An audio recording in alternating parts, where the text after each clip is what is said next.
Olá pessoal, meu nome é Jefferson e no vídeo de hoje vamos falar sobre a NR33, Segurança e Saúde dos Trabalhos em Espaço Confinado.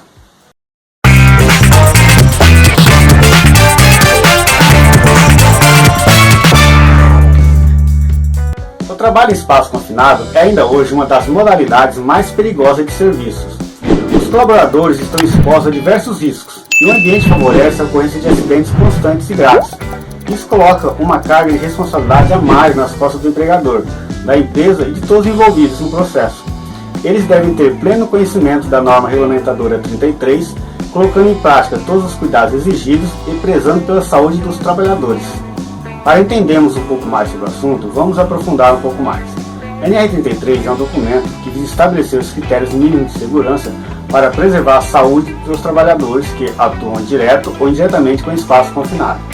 Também faz parte dessa norma regulamentadora a definição e o estabelecimento de critérios de identificação de espaço confinado. Segundo a NR33, espaço confinado é qualquer área ou ambiente que não foi projetado para seres humanos ficarem continuamente ali, cujo meio de entrada e saída são limitados, na qual a ventilação existente não é suficiente para remover contaminantes, que pode existir falta ou excesso de oxigênio. Ambos os casos são danosos para a saúde. Apesar dos riscos que envolvem o trabalho em espaço confinado, algumas tarefas inevitavelmente precisam ser feitas. Este é o caso de limpezas, manutenção, ajuste, inspeção, troca de equipamentos, entre outras atividades. Nesses casos, a que risco os trabalhadores estão expostos? Por que esses ambientes são tão perigosos quando comparados a locais tradicionalmente de trabalho? A resposta está na própria definição da NR33. Por serem como são os espaços confinados, não permite acesso com facilidade e favorece o aparecimento de dezenas de situações perigosas. Por exemplo, em função de falta de ventilação, é comum que esses locais contenham poeiras, gases e vapores tóxicos. Além disso, alguns ambientes contam também com a presença de substâncias inflamáveis. Elas dificultam o trabalho e a qualquer momento podem entrar em combustão, em função do uso de aparelhos inadequados.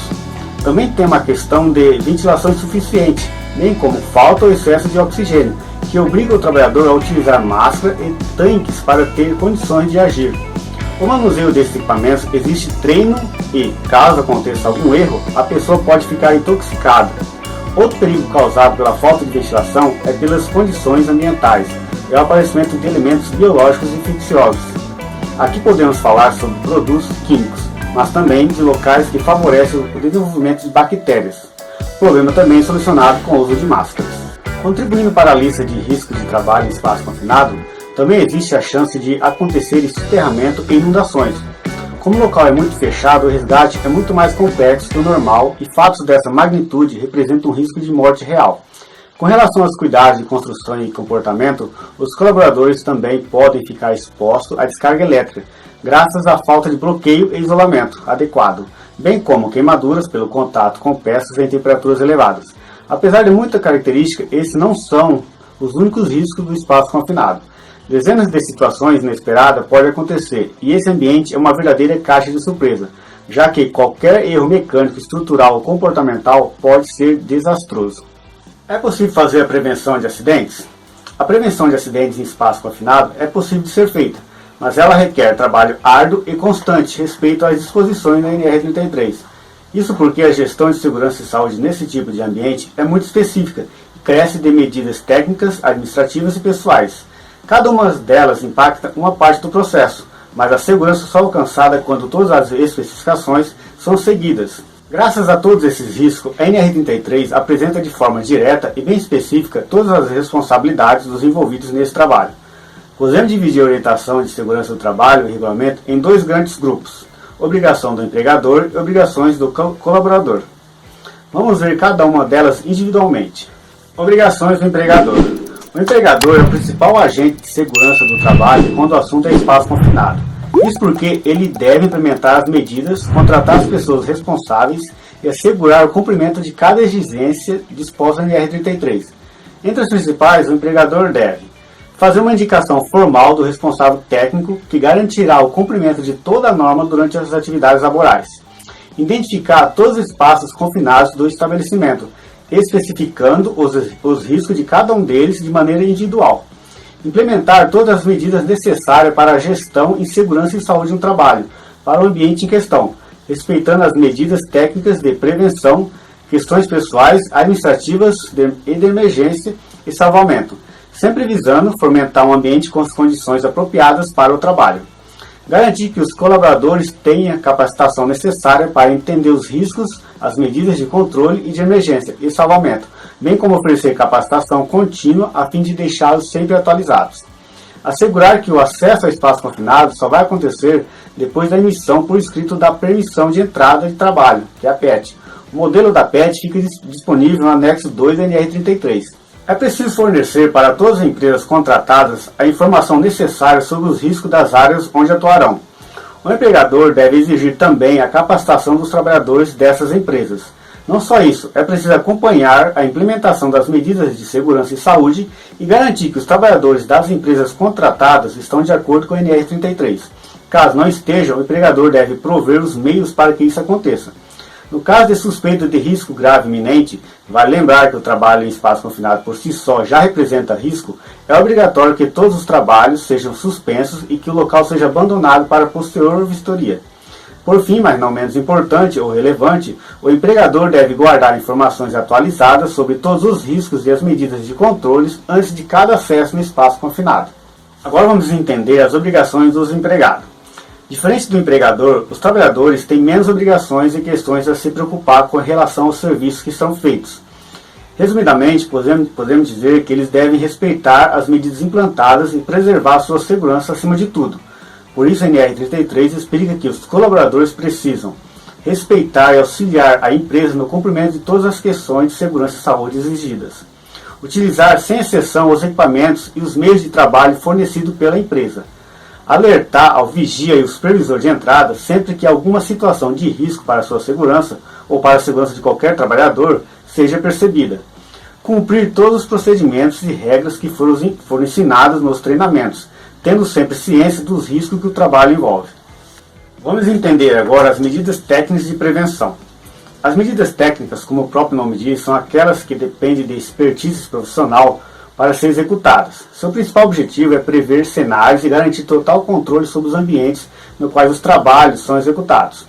Por isso, elas devem identificar, isolar e sinalizar todos os espaços confinados para garantir que apenas as pessoas autorizadas possam acessá-los. Nesse processo também é necessário identificar e antecipar todos os riscos desses locais.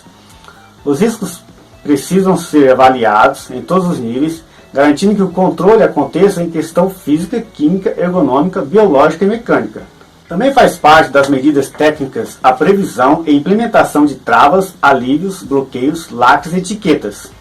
Um dos grandes problemas do espaço confinado é sua atmosfera, então deve ser avaliado se é possível eliminar os riscos dessa natureza ou que medidas devem ser tomadas para que eles não afetem os trabalhadores. Para maior segurança, a avaliação atmosférica deve ser feita frequentemente, sempre antes da entrada de pessoas, bem como durante o trabalho nos espaços confinados. Tudo isso é fundamental para que sejam mantidas condições atmosféricas adequadas para a realização dos trabalhos. Então é preciso fazer monitoramento constante e, caso haja algum problema, os colaboradores devem ser retirados do local imediatamente. Outra questão técnica igualmente importante são evitar que a ventilação funcione com oxigênio puro, testar os equipamentos de medição antes de utilizá-los, garantir que todas as aparelhagens façam uma leitura direta e esteja calibrada, protegida contra emissões eletromagnéticas ou outras interferências. Agora vamos entender as medidas administrativas de prevenção. As medidas administrativas de prevenção são voltadas para as questões mais burocráticas. Elas visam criar estratégias e procedimentos que devem ser seguidos para manter a segurança e para agir no caso de algum acidente. Desta forma, todas as ações buscam controlar o que acontece, limitar o campo de atuação e definir com precisão cada coisa a ser feita. Por isso, a primeira medida administrativa é o cadastro de todos os espaços confinados, sempre com informações atualizadas, mesmo daqueles que estão desativados. Enquanto as medidas técnicas pensavam em formas de eliminar ou controlar os riscos, as ações administrativas visam sinalizá-los e controlá-los. Todos os perigos devem ser previamente descobertos e devidamente indicados no campo de trabalho e na orientação para os colaboradores. Ainda na questão de controle, a implementação dos procedimentos operacionais para o trabalho também é feita aqui, bem como a adaptação do modelo do PET para as particularidades da empresa e a forma como ela lidará com os espaços confinados. Com relação à PET, ela deve ser preenchida, assinado e datado em 3 vias antes que os trabalhadores entrem nos ambientes de risco. Também é preciso que haja algum sistema para rastrear o PET. As cópias da PET devem ser dadas ao colaborador e ao vigia. Essa permissão deve ser encerrada quando os trabalhos forem completados, quando uma eventualidade acontecer ou quando houver interrupções do trabalho. Lembre-se de guardar a documentação por 5 anos. Quando novos serviços precisarem ser feitos, é fundamental que seja designado pessoas para participar da entrada no espaço confinado. Esse pessoal deve ser identificado, seus deveres têm que ser bem definidos e a capacitação precisa ser dada. Tanto dentro quanto fora do ambiente de risco, todos os trabalhadores precisam ser supervisionados. Sem isso, os serviços em execução serão entendidos como ilegais. Somando a isso, é importante comentar que a supervisão precisa receber capacitação específica para o cargo. O ponto que pode variar dependendo do tipo de instalação é a implementação de um programa de proteção respiratória. Ele deve ser montado de acordo com a complexidade de cada caso e precisa ser desenvolvido para responder à necessidade do seu pessoal. Nas medidas pessoais de prevenção, são aquelas que precisam ser pensadas e feitas em âmbito comportamental. Elas levam em consideração a relação dos colaboradores, o cuidado individual e a forma como as equipes vão se relacionar. A primeira regra dessa medida é sobre o exame médico. Ela exige que todos os colaboradores passem por exames médicos desenvolvidos especialmente para a função que vão desempenhar. Isso deve incluir os riscos psicossociais e a emissão do atestado de saúde ocupacional, o ASO. Nessa etapa também devemos informar aos colaboradores no formato de capacitação sobre seus direitos, deveres, os riscos do trabalho e as medidas de controle. É preciso garantir que eles tenham informações necessárias para uma tomada de decisão rápida e decisiva em situações de risco. Com relação às equipes, os colaboradores não podem atuar sozinhos. Apesar de o número de pessoas ser limitado pela análise de risco, o trabalho individual é demasiadamente perigoso e, portanto, proibido. Existem 2 agentes fundamentais na gestão do que acontece em espaço confinado. São eles: o vigia, o supervisor de entrada, como citado anteriormente. Cada um desempenha um papel específico, mas o supervisor de entrada pode desempenhar o papel de vigia e também ele é responsável por emitir a PET antes de os trabalhos começarem, garantir o bom funcionamento dos equipamentos, fazer os testes necessários e assegurar que o procedimento do PET estão sendo seguidos, cuidar do serviço de emergência e confirmar que eles estejam disponíveis, bem como os meios para operá-los, como no caso de maquinários em completo funcionamento. Impedir, quando necessário, a entrada de trabalhadores. Encerrar o PET assim que os serviços são finalizados.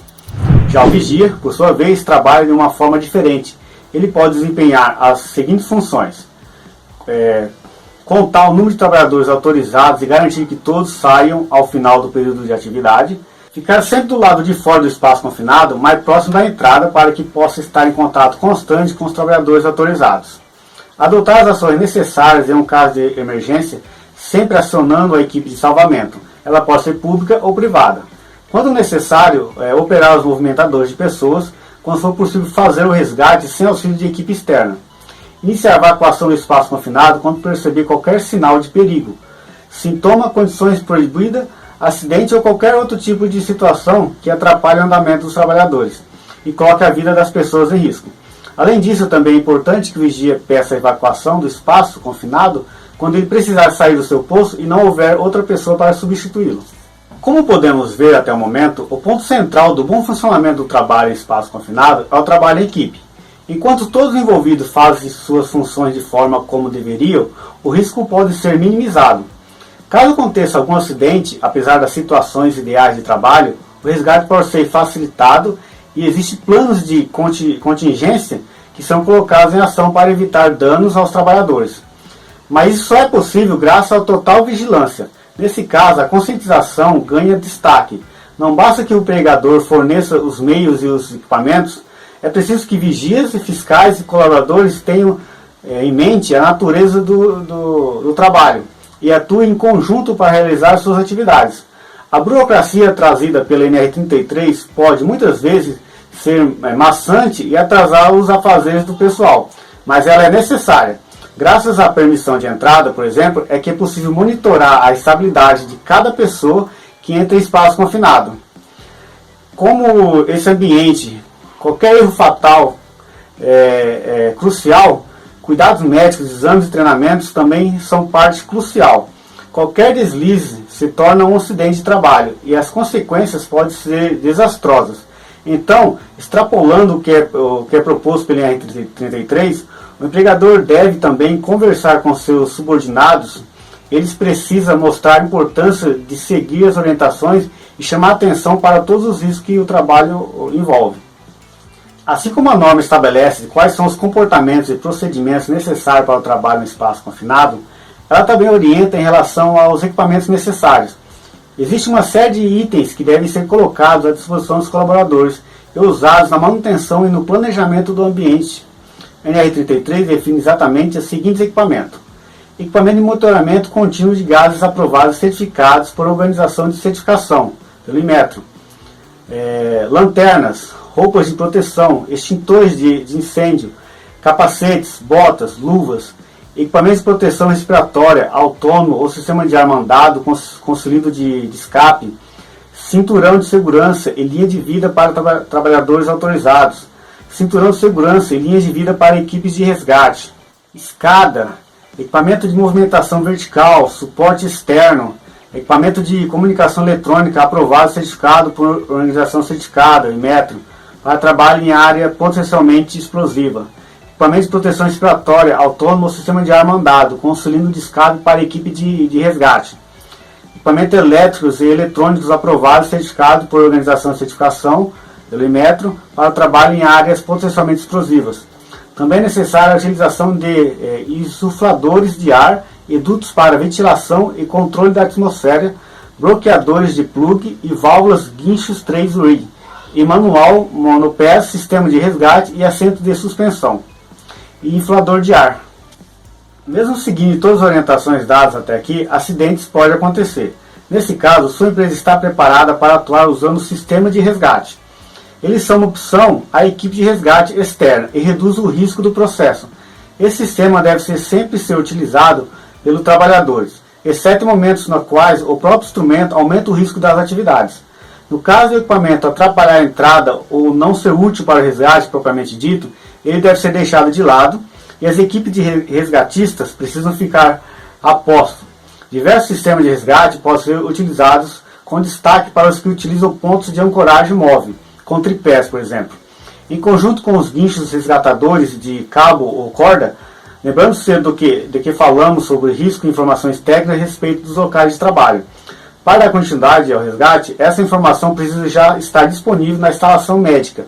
Assim, o profissional responsável poderá entender de maneira mais rápida o que aconteceu com o colaborador. Além disso, as instalações do empregador, a equipe de resgate, as previsões e vigia também devem ter essas informações em mãos, para facilitar o tratamento da pessoa. Mesmo com todas essas medidas em andamento, o espaço confinado ainda é um risco constante e o empregador precisa tomar muito cuidado. Mesmo que o trabalho seja executado todos os dias e que nenhum acidente tenha acontecido, todas as determinações da NR33 precisam sempre ser seguidas. Muito bem, pessoal, chegamos ao fim desse vídeo. Espero que vocês tenham adquirido bastante conhecimento com esse conteúdo. Até a próxima. Tchau. Obrigado.